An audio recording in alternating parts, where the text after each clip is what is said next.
Victory in Italy. Just days ago, EU President Ursula von der Leyen issued a warning to Italy and Poland that the EU would use its tools to issue consequences if they did not vote in keeping with the democratic values of the EU in their upcoming sovereign national elections. Basically, the EU says, elect globalist liberals or there will be consequences. Well, on Sunday, Italy held its national elections, and their message could not have been more clear.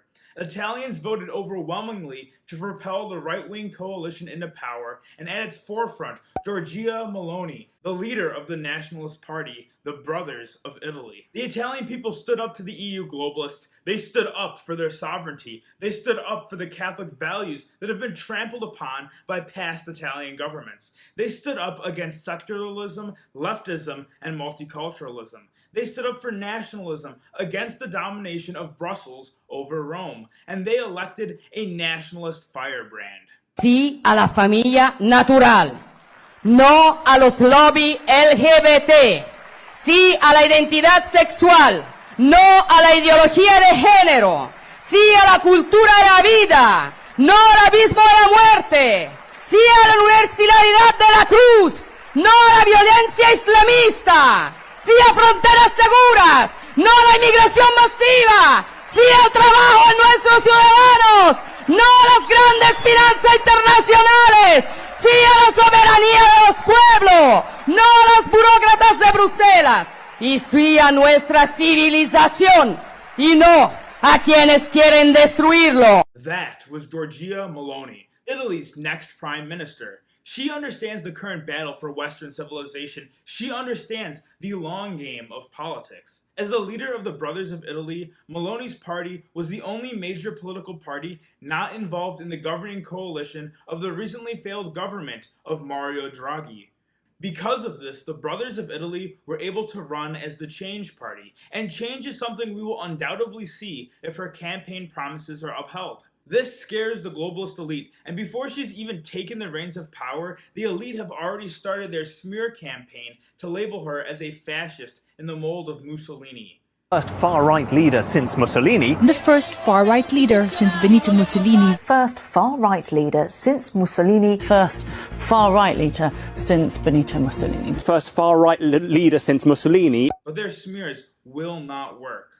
Meloni is a Catholic mother, a social conservative, and yes, a nationalist, ready to revive Italy. I look forward to watching Italy in the coming months and to see what Meloni's future holds. But the Brothers of Italy are not the only party to make up the right-wing coalition. Lega, or League, is another far-right conservative party expected to play a major role in the next Italian government. Lega is the second largest right-wing party in the ruling conservative coalition. Their leader is Matteo Salvini, a Eurosceptic, nativist, protectionist, Catholic nationalist. While Meloni will likely become prime minister and helm the new Italian government, Salvini, with any luck, may become foreign minister or take on another key position in the government. Salvini, unlike Meloni, has taken a much stronger, more nationalist stance on the Ukrainian war. He would likely advocate for Italy to take on a neutral stance and retain working business relations with Russia to ensure that artificial shortages of energy or other key resources coming out of Russia do not hinder the economic recovery of Italy.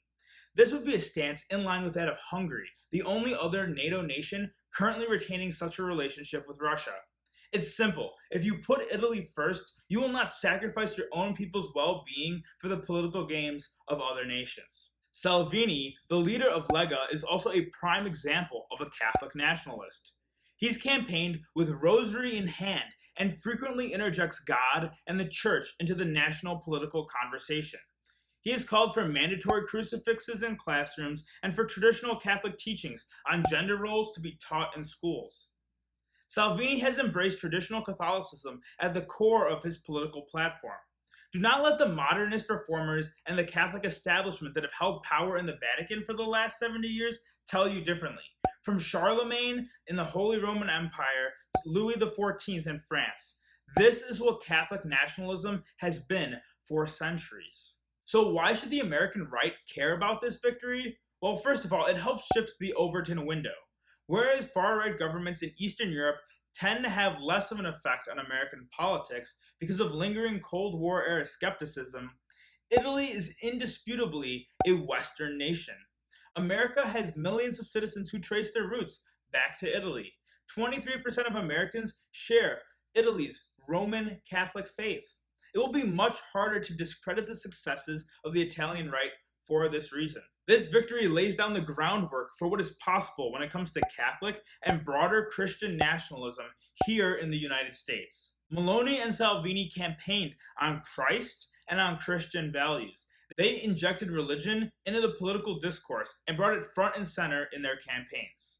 Now I know Italy and the US have very different political landscapes. Whereas they have more radical political parties come and go, we have to work on a candidate-by-candidate basis within the two-party system. Whereas they have a highly Catholic population, with only 0.8% of their population being Protestant, we have a larger population of both Protestants and agnostic Americans. But there are more commonalities than differences to speak of. Both Italy and the United States have shared the fate of broader Western civilization. We have both witnessed the painful declines in the glory of our nations. We have both seen the effects of immigration and multiculturalism on our nations. We have both seen the rise of godlessness and left-wing ideologies destroy the morality of our nations. So what can we learn? What did the Italian right wing do to get into power? Most importantly, they championed themselves as the party of change. Whereas here in the US, the establishment GOP repeat the same games of pointing out hypocrisy on the left. Meloni and Salvini both worked diligently to propose a new vision of Italian prosperity to their people. The Italian right tapped into their nation's youth. Our generation, both here and abroad, have grown up in declining nations. We are angry at the robbery of our nation's prosperity at the hands of a disloyal elite. The Italian right had victory not just electorally, but in the hearts and minds of the Italian youth, both rural and urban. We must win the hearts and minds of the new generations here at home if we seek to win the future. The boomers have been the backbone of the GOP for decades, but the boomers won't be here forever. We must inspire the next generation, the Zoomers. Offer a vision of American prosperity to win our youth here in America, just as our brothers have done this week in Italy. One nation at a time, nationalist victories are popping up across the Western world. This should bring us hope here at home, so don't despair at the constant barrage of talking points and news stories designed to kill your motivation. Conservative nationalism, Catholic nationalism, and family-first politics are winning across the globe. They can win here at home too.